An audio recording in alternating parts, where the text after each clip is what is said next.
Hai, Sobat Donghua. Merapat. Merapat. Barang baru masih hangat. Yuk lanjut lagi ke alur cerita Spirit Sword Sovereign. Langsung kita gaskan. Sambil subrek dan like ya kakak. Angin dan embun beku sangat deras, aliran sungai menyapu, dan satu demi satu nafas yang keras naik ke langit. Aku melihat bahwa di dataran permafrost ini, sosok itu berdiri di tanah, dan ada perasaan kekotoran menyebar ke seluruh tubuh. Gu Tianjiao binatang buas ini. Hati Chu Xingyun penuh dengan niat membunuh. Gu Tianjiao sebenarnya bersembunyi di celah-celah ruang. Dia telah menunggu kesempatan untuk menahannya di sini dan membangunkan semua orang kuat. Kekuatan seorang pria yang kuat sangat sombong. Pada saat ini, di bidang visi Chu Xingyun, ada banyak tokoh, tidak kurang dari 100, semuanya memusatkan perhatian padanya, dan amarahnya menyapu dan meraung. Pada saat ini, Chu Xingyun hanya punya satu pikiran, yaitu melarikan diri, dan dia tidak bisa bersaing sama sekali. Pikiran bergerak sedikit, Chu Xingyun melepaskan kekuatan spiritual yang kuat di seluruh tubuhnya, kemuliaan yang menyilaukan melintas, ia berubah menjadi Streamer, dan melarikan diri dengan panik ke arah depan. Sekarang aku hanya bisa berharap kecepatan mereka tidak sebagus punyaku. Chu Xingyun tertawa getir, mendesak kecepatan ke ekstrim, seperti kunpeng bersayap, mengabaikan blokade salju, dan pergi. Chu Xingyun menggabungkan momok bencana, dan fisiknya kuat. Selain itu, ia juga menguasai pedang Aurora, kecepatannya luar biasa, cukup untuk dibandingkan dengan orang-orang kuat Yin dan Yang. Namun, meskipun kecepatannya cepat, dia masih diperpendek. Di belakangnya, angin kencang menyapu, tetapi melihat sosok melewati langit, dan segera datang ke belakang Chu Xingyun, seorang pria berjubah hitam, dengan sayap petir di punggungnya, dan ungu di tubuhnya. Guntur busur, nafasnya keras. Senior, aku tidak jahat. Kata Chu Xingyun dengan suara berat, tetapi pihak lain mengabaikannya, tangannya meledak, telapak tangannya mengeluarkan guntur yang menyilaukan, membunuh dengan tegas, dan mengambil kepala Chu Xingyun lurus. Setelah melihat ini, beraninya Chu Xingyun dengan ceroboh, pedang lubang hitam bergoyang, pedang aun melintas tanpa henti. Gaya Mori. Jian Mang bertabrakan dengan bayangan telapak tangan, hanya untuk mendengar suara gemuruh. Chu Xingyun tiba-tiba merasakan dada yang membosankan, membuka mulutnya, semburan darah ki dan darah tergulung, tetapi juga bangkit di masa depan. Mendengar guntur rendah datang, jubah hitam datang, pria itu disingkirkan lagi. Berani kamu melangkah ke gerbang abadi, hanya kematian. Pria berjubah hitam itu berkata dengan suara yang kuat, cahaya busur petir melompat di wajahnya, dan seluruh orang tampaknya mengendalikan Dewa Guntur.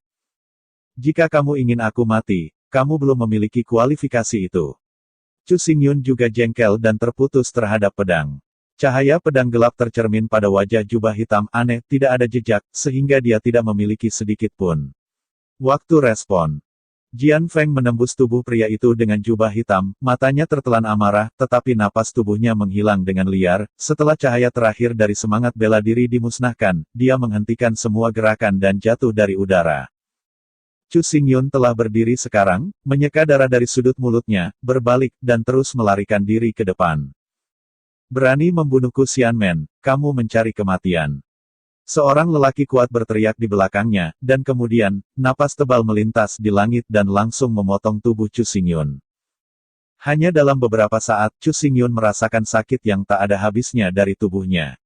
Setiap napas menghembuskan nafas di tubuhnya. Meskipun itu tidak fatal, itu bisa menyebabkan sejumlah cedera. Setelah saling melapisi, itu juga sangat menakjubkan. Itu membuatnya merasa bahwa laut yang gemetar bergetar. Kecepatannya menurun tajam. Sial. Chu Xingyun menggertakkan giginya dengan keras. Pada saat ini, kulitnya sudah ditutupi dengan pola abu-abu dan hitam, dan momok bencana tetap melekat padanya, membuatnya terlihat sangat suram dan jahat. Chu Xingyun juga tidak bisa mengurus ini. Dalam pikirannya, dia hanya bisa melarikan diri dan terus melarikan diri. Saat melarikan diri, kebencian dalam hatinya juga meningkat tajam. Gu Tianjiao dan Lin Jingxuan tidak boleh terhindar. Tidak peduli apa yang mereka blok, keduanya akan mati. Pada saat ini, tubuh Chu Xingyun dibanjiri oleh cuaca yang bergejolak, dan dia dengan cepat bolak-balik melalui kekosongan. Ada banyak orang kuat di belakang. Jarak antara kedua belah pihak terus menyempit, tetapi dia tidak bisa menyusul setelah beberapa saat. Tampaknya ada sekelompok bangunan di depan. Angin dan salju masih menyapu dunia, tetapi Chu Xingyun secara bertahap beradaptasi. Dia menyipitkan matanya dan menemukan bahwa ada puncak soliter di depannya. Puncak soliter itu menjulang tinggi. Membangun. Berani gila, kamu berani menyentuh kuil. Di belakang, terdengar raungan, dan suara itu membuat pikiran Chu Xingyun sedikit bergetar. Kelompok bangunan di gunung di depan disebut kuil. Sebelum Chu Xingyun memikirkannya, nyanyian pedang yang tajam datang dari telinganya, dan dia melihat ke belakang, dan darah merah darah pedang menyapu dia untuk memotong kepalanya. Dengan tubuh yang bengkok, Chu Xingyun mencoba menghindari cahaya pedang ini, tetapi kemudian, kekuatan teror turun seperti tetesan hujan, menutupi langit dan menutupi matahari, yang beberapa kali lebih mendominasi daripada sebelumnya, menghindari yang tak terhindarkan. Chu Xingyun merasa bahwa darah di tubuhnya tampak berhenti mengalir, menyapu lengan kanannya, dan berdiri api dari lubang hitam di depannya. Kekuatan spiritual juga mendidih, dan pita cerah mengalir ke seluruh tubuhnya. Dar! Pasukan teroris membombardir lubang-lubang hitam, energi spiritual Chu Xingyun mendidih, momok bencana meroket, ia telah menghabiskan segalanya, dan melawan dengan seluruh kekuatannya, tetapi meskipun demikian, sudut mulutnya masih berdarah, dan kesemutan yang kuat melukainya pingsan. Terlalu banyak lawan yang tidak bisa menghentikannya. Jantung Chu Xingyun bergetar, bersembunyi di tubuh di belakang lubang hitam, sudah ditutupi dengan noda darah, dan di bagian terdalam, dia sudah bisa melihat tulang-tulangnya. Pria yang kuat, Chu Xingyun bisa membunuh. 10 pria kuat, Chu Xingyun dapat menarik diri dari seluruh tubuh. Tetapi pada saat ini, lebih dari 100 tembakan kuat, Chu Xingyun sulit ditolak. Semburan darah lain keluar, Chu Xingyun merasa organ dalamnya robek, tepat ketika dia tidak bisa menahan, gerakan tiba-tiba datang dari Manset, sesosok kecil terbang keluar dan jatuh di depannya. Jiwa kecil. Seru Chu Xingyun segera, sosok kecil ini hanya jiwa kecil. Kembalilah segera. Chu Xingyun minum satu demi satu, dan jiwa kecil itu masih dalam masa pertumbuhan, dan kekuatannya sangat rendah sehingga tidak bisa menghadapi begitu banyak orang kuat sama sekali. Setiap serangan mungkin membunuhnya. Namun, jiwa kecil itu tidak memperhatikan Chu Xingyun, ia berdiri di kekosongan, matanya bergerak sedikit, dan cahaya seperti merkuri mekar, melekat pada tubuhnya, dan mengubahnya menjadi tubuh harimau putih yang perkasa. Tubuh Baihu ditempa dari logam ekstrateritorial, dan sulit dihancurkan oleh kekuatan apapun, tapi meskipun begitu, kau tidak bisa menghentikan orang-orang ini, lagi pula. Chu Xingyun menjerit dan mengulurkan tangan untuk menghentikan jiwa kecil itu. Tetapi kata-katanya belum sepenuhnya selesai, jiwa kecil berubah menjadi harimau putih melintas berdiri dengan bangga di langit, murid mata emas menyapu, benar-benar dengan jijik yang kuat, tampaknya bergegas untuk membunuh pada saat itu yang kuat hanyalah semut yang rendah hati. Kemudian, jiwa kecil itu mengangkat kepalanya dan mengeluarkan suara jeritan, yang seakan memotong langit, menyebabkan seluruh kehampaan jatuh ke dalam keheningan, dan cahaya kekacauan, seperti air, mengalir ke dalamnya, dan itu berubah menjadi sinar cahaya. Napas itu membuat Chu Xingyun menarik napas, merasa tidak enak. Jiwa kecil, ini adalah... Chu Xingyun berbicara lagi, dan kali ini, suaranya masih belum selesai. Hanya karena Chu Xingyun terkejut menemukan bahwa semua lebih dari 100 orang kuat yang menghembuskan teror menghentikan semua kaki mereka, sehingga mereka berdiri diam dalam kehampaan seperti ini, sangat membosankan seperti ayam kayu. Pada saat ini, mata Xiao Hun tiba-tiba terbuka, dan di pupil matanya, cahaya keemasan berdenyut melintas, kemudian, lebih dari 100 sosok bergetar, dan cahaya seni bela diri musnah dan jatuh satu demi satu. Terendam dalam badai salju. Dengan lebih dari 100 orang kuat jatuh pada saat yang sama, hati Rao Yi Chu Xingyun tidak bisa dipercaya. Kekuatan dari orang-orang kuat ini tidak lemah, dan tidak ada rasa takut atau sakit. Ini seperti boneka roh. Jika Anda ingin memusnahkan lebih dari 100 orang kuat pada saat yang sama, Anda setidaknya harus mencapai level nirvana, dan Anda harus menjadi orang yang terkemuka. Sebaliknya, jiwa kecil, tepat setelah kelahiran, memiliki konstitusi yang lemah. Bahkan jika dia menelan buah jiwa virtual itu hanya tumbuh sedikit, dan kekuatannya mungkin memasuki tingkat roh surgawi pada awalnya. Tapi barusan, mengandalkan raungan panjang itu dengan mudah membunuh lebih dari 100 orang kuat dengan adegan seperti itu, bagaimana mungkin Chu Xingyun tidak terkejut? Diam-diam Chu Xingyun terkejut. Dalam kehampaan, tubuh jiwa Xiao tiba-tiba menggigil, aura kacau di sekitarnya menghilang, dan tidak mampu mempertahankan tubuh harimau putih, seperti daun yang jatuh dalam angin kencang, tidak bisa jatuh. Setelah melihat ini, sosok Chu Xingyun melintas dan segera menghubungkan Xiao Hun ke lengannya. Dia melirik alisnya, tetapi melihat bahwa tubuh jiwa kecil itu menjadi sia-sia, seperti bayangan hantu, yang tampaknya menghilang kapan saja, dan matanya juga menjadi suram, menunjukkan rasa lemah. Apakah raungan panjang hanya memakan semua kekuatan? Chu Xingyun menyimpulkan dalam hatinya bahwa dia meletakkan telapak tangannya di tubuh jiwa kecil, dan kekuatan spiritual menyebar, tetapi tidak ada efek. Jiwa kecil masih lemah, bahkan tidak ada kekuatan untuk membuat tangisan. Melihat penampilan Xiao Hun yang lemah, Chu Xingyun menjadi lebih cemas di hatinya dan mulai merenungkan jalannya. Pada saat ini, kilatan cahaya melintas di benaknya, dan dia melihat mayat jika dia mengerti. Orang-orang kuat itu berasal dari gerbang bintang, dan gerbang bintang telah jatuh ribuan tahun yang lalu. Karena itu, orang-orang ini sudah mati, tetapi mereka tampaknya telah menggunakan semacam metode rahasia untuk menyelamatkan roh bela diri. Roh bela diri berasal dari jiwa, dan jiwa adalah akar kehidupan. Roh bela diri itu abadi dan jiwa tidak lenyap. Karena itu, setelah roh bela diri orang-orang ini menghilang, jiwa yang tersisa yang bertahan selama ribuan tahun berangsur-angsur hilang, dan akhirnya sepenuhnya mati.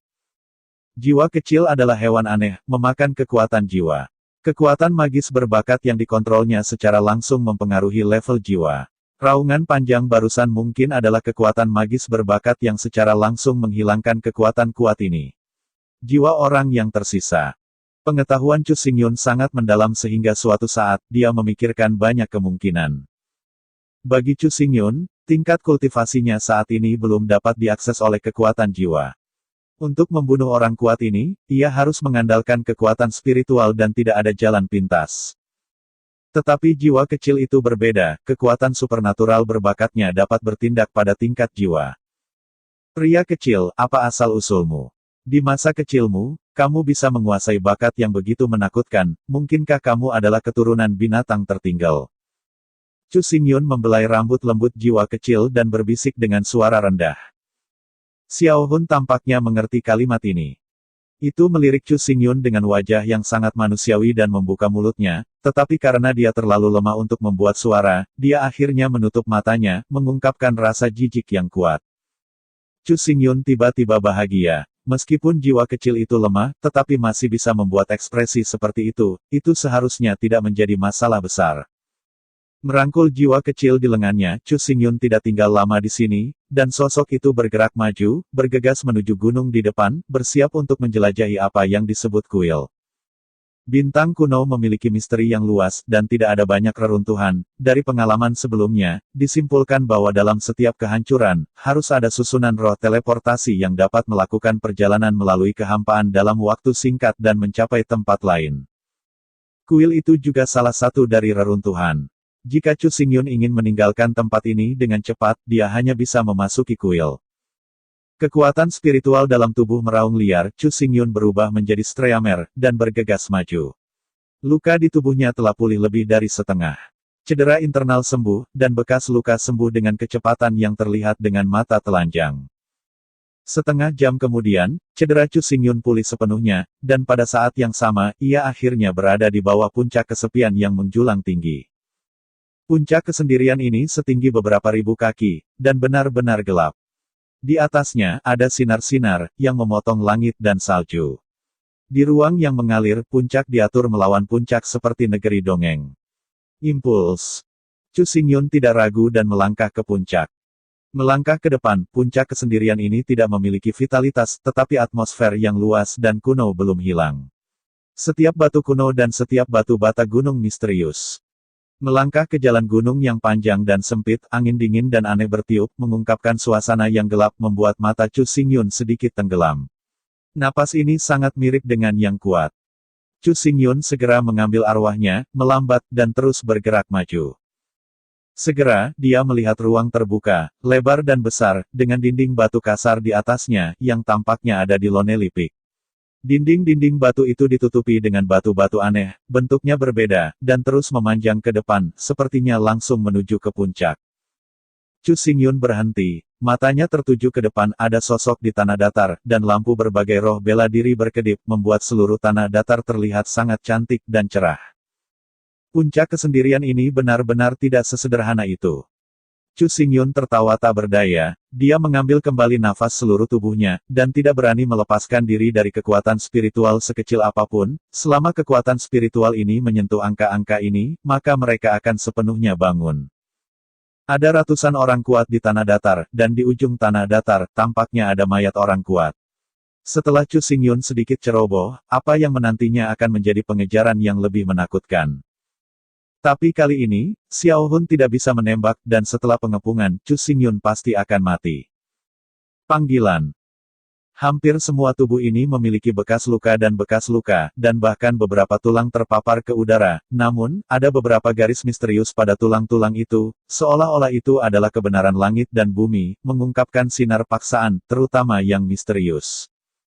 Tulang memiliki garis, tampaknya orang-orang kuat ini telah melangkah ke ranah yin dan yang sebelum mereka mati, dan beberapa orang kuat memiliki kultivasi lebih banyak lagi, dan telah maju ke ranah nirwana.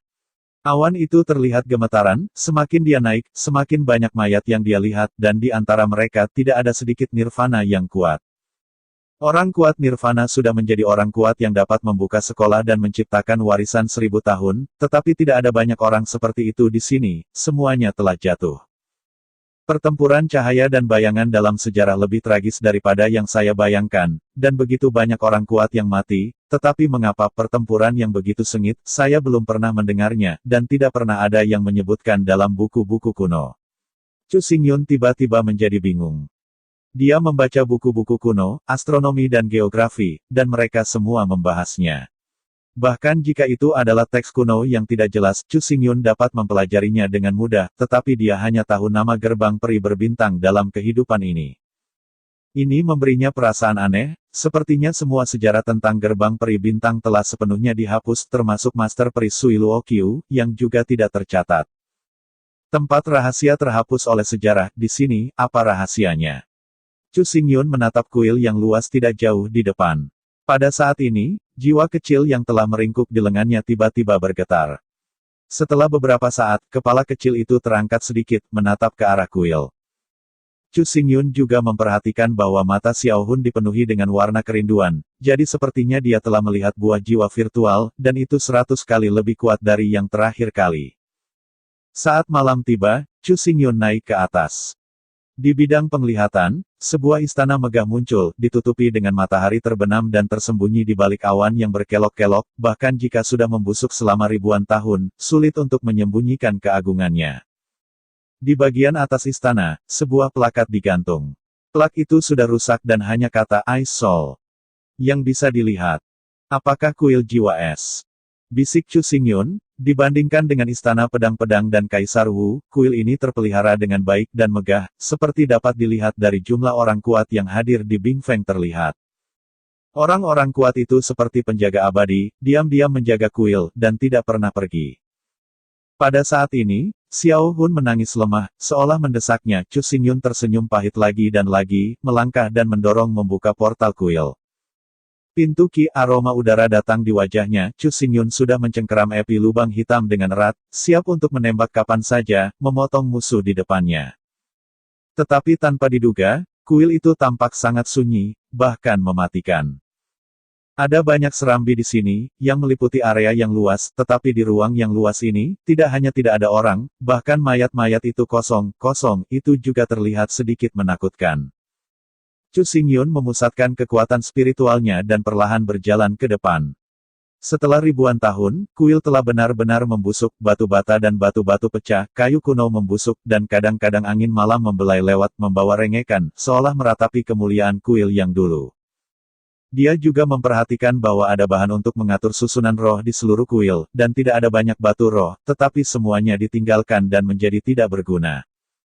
Tampaknya ada juga penjarahan di sini. Chu Xingyun dengan hati-hati melihat sekeliling, tetapi langkahnya lebih dari itu, dan dia dengan cepat berjalan ke depan. Jiwa kecil di lengannya terus mengedipkan matanya, yang tidak bisa menyembunyikan makna berapi-api. Kuil ini sangat besar, bahkan jika ada sedikit jiwa untuk membimbing, dibutuhkan banyak waktu. Ketika Chu Xingyun datang ke kedalaman kuil, langit gelap, bulan yang cerah naik perlahan, sinar bulan lembut, dan jatuh di wajahnya seperti setan, membuat matanya lebih dalam. Pada saat ini, dia berhenti dan menatap lurus ke depan. Sungguh melegakan. Chu Xingyun melontarkan kata terkejut. Di depannya, ada saluran yang panjang. Di kedua sisi dinding adalah ukiran dari Venerable Spirit Beast. Binatang roh ini hidup kembali. Di antara mereka, ukiran binatang roh ini adalah semua binatang dewa kuno, naga sejati, burung phoenix kuno, basal, harimau putih, del, adalah binatang roh langka di dunia, menjaga tempat ini dan memaksa orang. Di akhir lorong, kekuatan yang kuat merembes keluar, tetapi situasi di dalam tidak bisa dilihat. Cahaya menyala, memberi orang dorongan untuk menjelaskan hal yang tidak bisa dijelaskan. Jiwa kecil, berikan padaku di sini. Chu Xingyun berkata kepada Xiao Soul. Xiao Soul menganggukkan kepalanya dan bersembunyi di gaun lengan. Tubuhnya sangat lemah sekarang, dan dia tidak bisa terus menembak. Setelah menyiapkan jiwa yang baik, Chu Xingyun melangkah ke saluran. Sejenak, dia merasakan kilatan cahaya terang di depan matanya, seolah-olah dia telah memasuki dunia misterius. Itu seperti dunia liar dan kuno, penuh dengan nafas yang keras.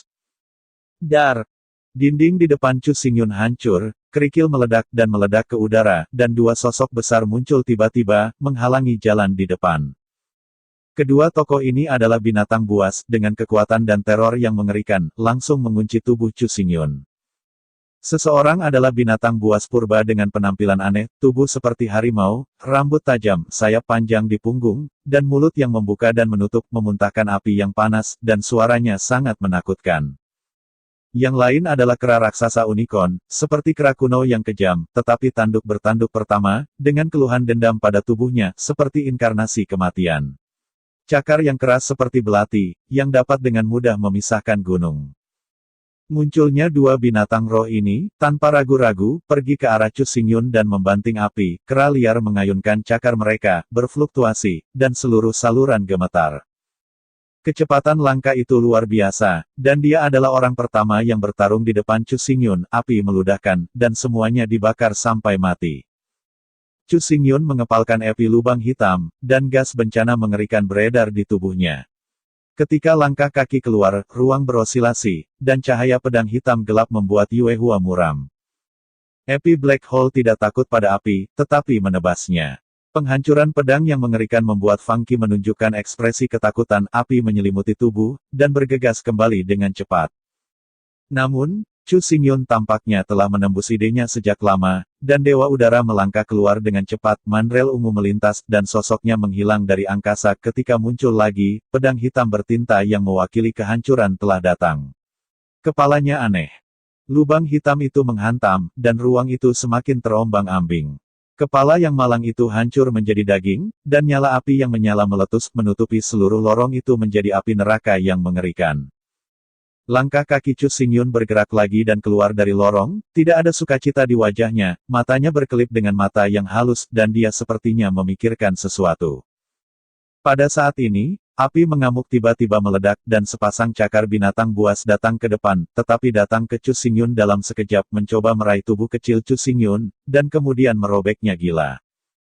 Kematian. Chu Xingyun minum dengan dingin, seluruh tubuhnya ditutupi dengan pola abu-abu dan hitam, momok bencana bersentuhan dengan sepasang cakar binatang buas yang mengerikan, dan kemudian menodongkan pedang, menebas.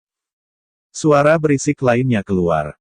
Tekanan pedang yang dilepaskan oleh api lubang hitam memadamkan api, tetapi api tidak memiliki tepi, tetapi mengandung kekuatan yang luar biasa. Setelah menghancurkan cakar binatang itu menebas ke dada kera kuno. Napas berat keluar dari mulut kera kuno, dan mata besar itu menatap Chu Xingyun, mengungkapkan kemarahan kuno, jantungnya berdetak seperti drum yang mengejutkan, meledak. Lengan Vientin di lengan kanan Chu Xingyun mengalir dengan liar, dan kekuatan 12.000 gajah menyapu. Suara tumpul terus datang, dan kemudian Chu Xingyun tiba-tiba mengerahkan kekuatan. Jeroan dan organ hancur. Kera kuno itu menjerit kesedihan, matanya merah, dan dia terus melambaikan tangannya seperti orang gila, seolah-olah melakukan perjuangan terakhirnya, tetapi pada akhirnya, itu masih gagal menimbulkan ancaman bagi Chu Xingyun, tubuhnya menggigil dan lemah. Jatuh ke tanah. Setelah kematian dua binatang roh, ruang mendapatkan kembali ketenangan. Tidak ada ekspresi di wajah Chu Xingyun. Ketenangan itu seperti Wang Gujing, dan dia melangkah ke lorong. Kali ini, roh binatang tidak lagi muncul, kecuali untuk suara langkah Chu Xingyun, tidak ada suara. Ketika dia sampai di ujung lorong, suara air yang mengalir keluar, dan Chu Xingyun melihat ke arah sumber suara. Dia benar-benar melihat genangan darah. Kolam darah tidak besar, panjang 3 meter dan lebar, dan kolam air berwarna merah, seperti darah panas, dan potongan darah ini tampaknya merasakan kehadiran Chu Xingyun. Darah di dalam sebenarnya menggulung, membuat orang merasa tersembunyi di dalam darah. Kekuatan misterius, pemandangannya luar biasa. Pada saat yang sama, Chu Xingyun juga memperhatikan bahwa patung besar berdiri di belakang kolam darah. Patung itu adalah seorang pria parubaya yang tampan, mengenakan baju besi ringan dan membawa tombak walaupun itu hanya ukiran batu, itu benar-benar mencerminkan watak yang luar biasa dari orang ini. Dia memandang dunia, tanpa rasa takut, seperti dewa yang nyata. Orang yang digambarkan oleh patung itu haruslah penguasa kuil. Mata Chu Xingyun bergerak, dan dia dengan hati-hati memeriksa patung itu. Pada saat itulah mata patung besar itu bergetar tanpa peringatan, dan orang-orang baik itu melintas menatap Chu Xingyun dari atas. Terima kasih Kak. Sampai berjumpa lagi.